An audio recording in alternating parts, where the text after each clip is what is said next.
Dear student, wherever you are, I want to welcome you to our online session today with the top-notch educational publishers. My name is Edwin Ogada, a teacher of history and government at Alliance High School. And it's my pleasure reaching out to you that you may be able to understand very pertinent concepts in this subject, and especially for the candidates that are preparing for this year's exam. I really want to believe that it's going to be an impactful session that will make you turn around your attitude, turn around your perspective of looking at this subject as you prepare for your exams. And therefore, it's my pleasure that today we will have a moment to review or to look at last year's KCSE, that was KCSE 2022, History and Government. And we'll be able to begin by handling paper 1. And as I begin, allow me to say the following points. That paper 1, History and Government, basically covers the concepts of Kenyan history. That anything you read in the syllabus, right from Form 1 all the way to Form 4, and it has a link or it has a mention of anything to do with Kenya, then with that we regard it as paper 1. So in this introductory part, maybe I can take you through the topics that make up paper 1 in every form, in Form 1, Form 2, Form 3, Form 4. Let's begin by Form 1 work. Now, in Form 1 work, we have quite a number of topics, around 6 of them, that tackle the history of Kenya. Number 1 is the topic Introduction to History and Government. Number 2, we go to the topic The Peoples of Kenya up to the 19th century. Then number 3, we talk about the socio-economic and political organization of Kenyan communities during the 19th century. That's our third topic. The 4th topic, we go to contacts between the East African coast and the outside world. Then the 5th topic is citizenship. Then lastly, the 6th one that makes up the topics in paper 1 is national integration. So those are the topics that we have in Form 1. And you can see that in Form 1, out of the 8 topics that we have, 6 of them are tested in paper 1. So that already should be speaking something to you about the foundational topics that you need to grasp and to understand so well in History and Government paper 1. Then when we go to paper 2, when we go to Form 2 work, we have the topic democracy and human rights, and then we also talk about constitution and constitution making. Those are the 2 main topics that are tested in Form 2 work, paper 1. So you can now add that in Form 1 we have 6, Form 2 we have 2, so that brings us to a total of 8 so far. Then we come to Form 3. The first topic in Form 3 in paper 1 is establishment of colonial rule in Kenya. Then number 2, we go to the topic social and economic developments during the colonial period, of course, in Kenya. Then number 3, we talk about political developments and the struggle for independence in Kenya between the periods 1919 and 1963. Our next topic in Form 3 work, paper 1, is lives and contributions of Kenyan leaders. Then we go to the topic the formation structure and the functions of the government of Kenya. The formation structure and the functions of the government of Kenya. So this basically gives us 5 topics in Form 3, that is in paper 1.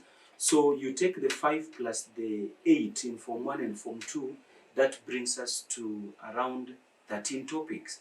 Then lastly, in Form 4 work, now in Form 4, we have the topic national philosophies. That's our very first topic in Form 4 work, national philosophies. Then we go to the topic social, economic, and political developments and challenges in Kenya. Socio-economic and political developments and challenges in Kenya since independence, that is from 1963 to this very time. Then number 3, we tackled the topic devolved government or devolution, devolved government. And lastly, in Form 4 work, we talk about national revenue and expenditure in Kenya. National revenue and expenditure. Somebody can call it the public revenue and expenditure in Kenya. So that gives us 4 topics in Form 4 work. So you take the 4 in Form 4 work, the 5 in Form 3, those are 9, the 2 in Form 2, those are 11, and then the 6 in Form 1, those are 17. And therefore, I want to put a very, very important question, that in every paper you interact with in Form 4 work, you'll always realize that Section A has a total of 17 questions. Now, why does the exam council test 17, or why do examiners test 17 questions in Section A?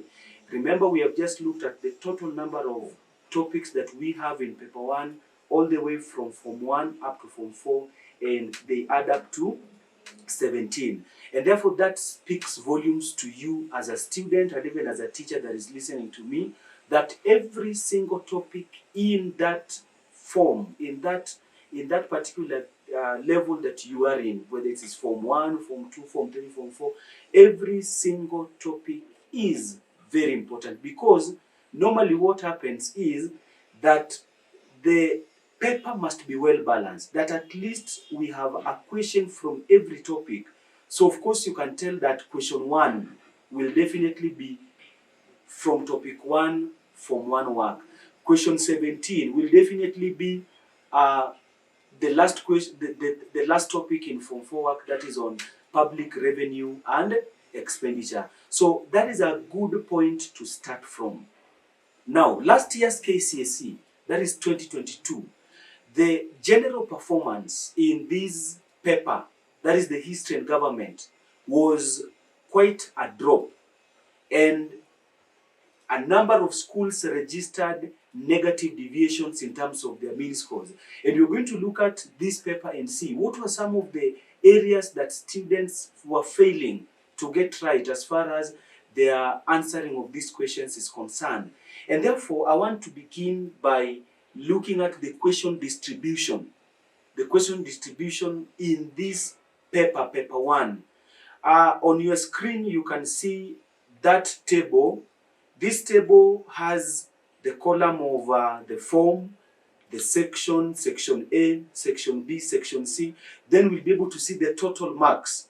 That, let's say, if you take, for example, in question 1, Section A, they tested number 1, number 2, number 3, number 5, and number 10. Number 1, 2, 3, 5, and 10. Those were the only questions that were tested in Form 1 work. You go to Section B, we have question 18A and B. Question 18 and B, again, I'll be saying quite a number of issues about question 18 when I come to Section B. But you can see that in Section B, they only tested question 18A and B. The rest, they tackled Form 2, 3, 4 work. Then in Section C, we didn't have any particular question that is tested in Section C. The total marks in Form 1 work in KCSE last year, Paper 1, was 24. You come to Form 2, we have question 4, 7, 8 in Section A, no question in Section B, no question in Section C. The total marks here is 4. Again, remember I mentioned that in Form 2, we only have 2 topics. We only have 2 topics that are tested in Paper 1. But again, you can see that the examiner only focused on 4, 7, 8, that only gave us 4 marks. Only 4 marks in Form 2 work. Again, you can be able to tell how disadvantaged the students who had prepared well in Form 2 work as far as their Paper 1 was concerned. You can imagine how they were disadvantaged, because they might have put a lot of effort in tackling the 2 topics, that is in democracy and human rights, and then of course we have constitution. And then they go to the examination room, they find that only 3 questions of actually 4 marks have been tested in this particular paper. Then Form 3 work. Now, Form 3 Section A, you can see again we have question 6, 9, 11, 12, 13, 14, 15, 16. How many questions are those? 1, 2, 3, 4, 5, 6, 7, 8. Out of a paper that should have 17 questions in Section A, already you can see 8 questions, Section A, is drawn from Form 3 work. Again, you can see how the examiner leaned towards this particular form. Form 3 work carrying a majority of the questions in Section A. Then we go to Section B, question 19AB, 20AB, 21AB. Again, you can see that a section that ought to have had a balanced stream of questions from different forms, largely biased towards testing Form 3 work. So, a student who mainly did not focus on reading Form 3 work, definitely they must have been disadvantaged. Then you go to Section C again, question 22, question 22AB, question 23B. Good people, you will now be able to find that the total marks of this paper from Form 3 work was a whooping 83 marks. 83. It was basically like a student who was well prepared in their Form 3 work would easily have an easy ride in this particular paper. But needless to say, Form 4 work, Section A was only from question 17, nothing in Section B. Then you go to Section C, we have question 23A, then question 24A and B. And the total marks in Form 4 work in paper 1 was 19. So on the PowerPoint that you can see, as you can see on your screen, that the paper was really not balanced according to the standards of maybe what we have in terms of the layout of the topics in different forms in this paper. But anyway, we are here now to be able to look at these questions one by one and understand what was really the focus of the examiner in this particular paper. Now, let's begin from Section A. Again, remember Section A, I mentioned that it has 17 questions. 17 questions drawn across all the forms, Form 1, Form 2, Form 3, Form 4. Now, in Section A, the examiners will always use simple words like give, identify, state, outline, highlight, define. Those are terminologies that require students to have the knowledge of the question that is asked. They require the students to, really have the concept of what they're supposed to answer. Here, there are no stories. Here, you are told give. You simply give it the way it is asked. State. You simply state it the way it's supposed to be done. And therefore, these questions, normally when we call them the simple structured questions, simple structured. Section A questions are normally simple structured. Or alternatively, you can simply say they are questions that talk about recall. They talk about recall questions. The learner is simply supposed to remember the knowledge that is tested in that particular question. Now, in question 1, the students were asked to talk about or to identify the two groups of Highland Bantus in Kenya. The two groups of Highland Bantus in Kenya. Now, this question requires the students to understand the linguistic groups that we have in Kenya. Linguistic groups that we have. Remember, we have 3 main linguistic groups. That is the Bantus, forming the largest linguistic group in Kenya, the Bantus. Then you go to the Nilos, the second largest. Then you finish by looking at the Cushites, the smallest in terms of the population size. In terms of their arrival, the Cushites arrived first. Then you go to the Bantu arriving the second. and then of course the Nilotes arriving the third. So those are small points that you need to get right. You need to get right as you interact with these. Now, back to the question. Highland Bantus, what about them? Then, if the examiner wants the Highland Bantus, what about those other subgroups of the Bantus? Remember, the Bantus are largely divided into two groups. That is the Highland Bantus, or we call them the Central Kenya Bantus, or we call them the Mount Kenya Bantus. Then we have the coastal Bantu. Now, if you come to the Highland, sorry, let me clarify that we have two broad groups. We have the Eastern Bantu, and then we have the coastal Bantu. The Eastern Bantu is divided into two groups. That is the Highland Bantus, like now what the question is asking for, and then the coastal Bantu.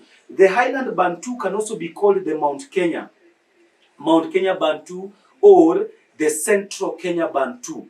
So, very simple. We don't need to take much time there. We have the Agikuyu, the Ameru, Akamba, Aembu, Mbere, which is also called the Ambere. So, the student was supposed to give us at least 2 responses from this particular question. But what if they didn't understand the concept of the Highland Bantu? And then they end up giving us, let's say, maybe the coastal Bantu. So therefore, you need to go back and be able to get your points right on the different classifications of the Bantus that migrated into Kenya. And even as you revise, because it's better we focus ahead. In your next revision, you need now to break down the linguistic groups for the Nilotes and the linguistic groups for the Cushites, because now you're not going to revise the Bantus forever. What if the next exam, they now ask you to give us responses for the different groups that we have within the Nilotes and the Cushites. Now, question number 2, you can see the origin of the southern Cushites who settled in Kenya during the pre-colonial period.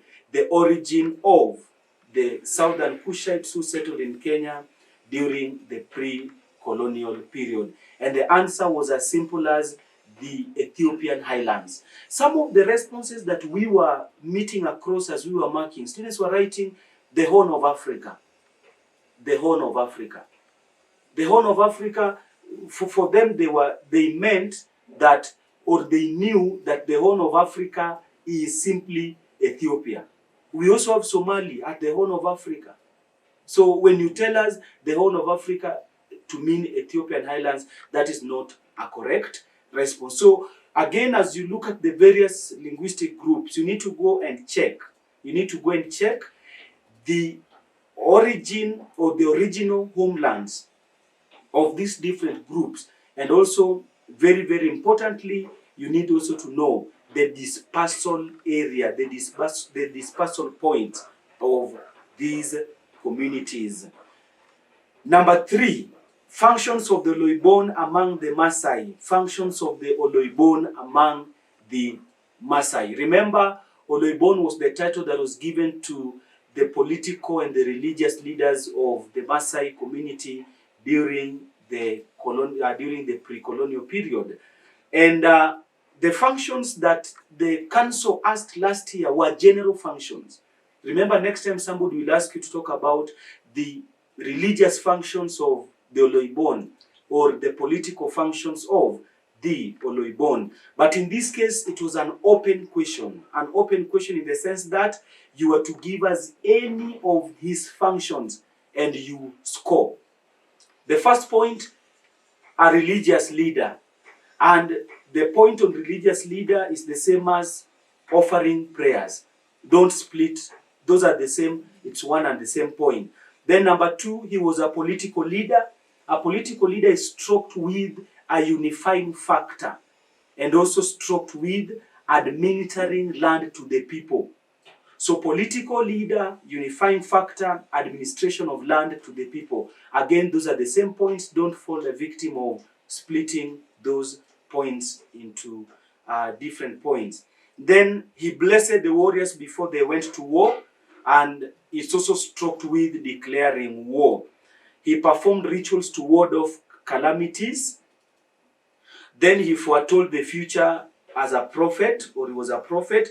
He settled disputes, and then he advised the council of elders. Now, if we were to break down these answers into either political or religious functions, what would become of your point? For example, answer number 1, that is a religious function. Answer number 2, that is a political function. Answer number 3, blessing warriors before going to war or declaring war, that's a political function. Somebody can argue that it's also a religious function, but it more or less leans towards a political function.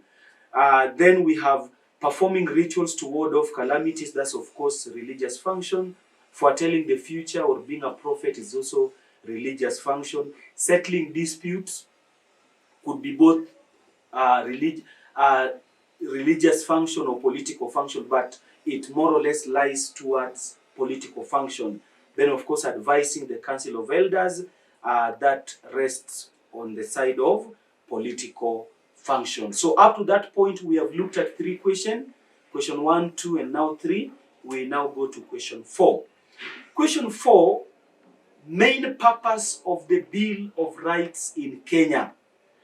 Before even we look at the response, in section A, you will always come across questions that talk about main reason, main purpose, main factor.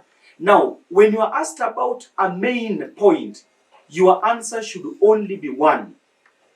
If you write us 2 answers, even if one of the answers is correct, the examiner will not give you an award. It will not give you a tick for that one response that you have written that is correct in the 2 that you have given. Therefore, you're supposed to give us only 1 response when the question talks about main. So like now in this purpose, main purpose of the Bill of Rights in Kenya, that is to recognize or to protect human rights and freedoms. That is basically the main purpose of the Bill of Rights. Number 5, 2 ways in which the use of Kiswahili promotes national unity in Kenya. This topic is drawn from national integration and specifically from the subtopic factors that promote national unity in Kenya. Factors that promote national unity in Kenya. And these factors, we have quite a number. We have the constitution, education, we have the currency, the presidency. There are quite a number, the symbols of national unity. But now you can see the examiner goes to an aspect of one of the factors that promote national unity from the aspect education. And in education, we have one of the points on how education promotes national unity as the use of Kiswahili as a national language. And then now the examiner went and now picked from that small area on Kiswahili as a national language. And therefore, how were you supposed to respond? 1, the use of Kiswahili in promoting national unity in Kenya is that it breaks communication barrier. Remember, it's the national language that is used in Kenya. It breaks communication barrier. Number 2, it gives Kenyans an identity. We're able to identify with the Kiswahili as a national language. It's an official language used in public offices or meetings. Then it is used in disseminating information by electronic or print media. That is what you are supposed to give us as your response. Question number 6 and 7 on the same slide. Question number 6 talks about the first African to be appointed minister in Kenya during the colonial period. Of course, that is B.A. Ogada. In that response, some students were being tempted to write B.A. Ogada or B.A. in full. Of course, it's called Benaya Apollo Ogada. So some were trying to write it in full, then they miss out on the correct spelling of B.A. as an abbreviation. Benaya, B means Benaya, B-E-N-I-A-H. Apollo, A-P-O-L-L-O. But you find some students who are simply writing their own spellings for these names. And remember, when you spell names of personalities wrongly, then you should not basically get a score. Then again, this talks about names of personalities. You must get them right. And we have key names in our political history that students should really acquaint themselves with. You have the likes of B.A. Ohanga, the likes of Eliud Matthew. When you talk about the first African to be nominated to the Legico, Eliud Matthew, the first African in Kenya to be assassinated, you have those names, Piogama Pinto, and there are so many. So you need to, as you look at key personalities, you are able to get their names right. Like you talk about the environment, of course the name Professor Wangari Maathai will appear. You talk about, trade union movements, you will have the name Tom Mboya appearing. The first president of the Republic, Mzee Jomo Kenyatta. Though many. The first vice president, Jaramogi. The second vice president, you'll talk about Joseph Murumbi. And there are quite a number of key personalities that you need to understand. Then question number 7, and this will be our last one to tackle in this particular section. Then we'll come back for our next session. One House of Parliament created by the Independence Constitution. One House of Parliament created by the Independence Constitution. We had 2 houses. The Senate, which was called the Upper House, and the House of Representatives, which was called the Lower House. What about this question if it was to be tested in the new Constitution of Kenya 2010? We'll be talking about the Senate and you talk about the National Assembly. Remember, in our Constitution 2010, we don't have the Upper House and Lower House. The Senate is simply called the Senate. The National Assembly is simply called the National Assembly. And you'll find many people confusing many times and saying that National Assembly is called Parliament.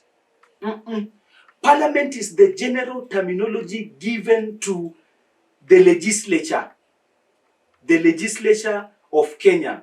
It's also called the Parliament. So Parliament is broken down into 2. That is the Senate that deals with matters of county governments, and then we have the National Assembly that legislates on laws that affect the nation of Kenya in totality, the national government and the people of Kenya as a whole. So up to that point, we are tackling KCSE 2022 paper 1, and we began by looking at section A, and in this section A, we have now so far looked at 7 questions in this particular section. So when we come next, we'll now be able to look at from question number 8 up to question number 17. Then we round it up for our section A.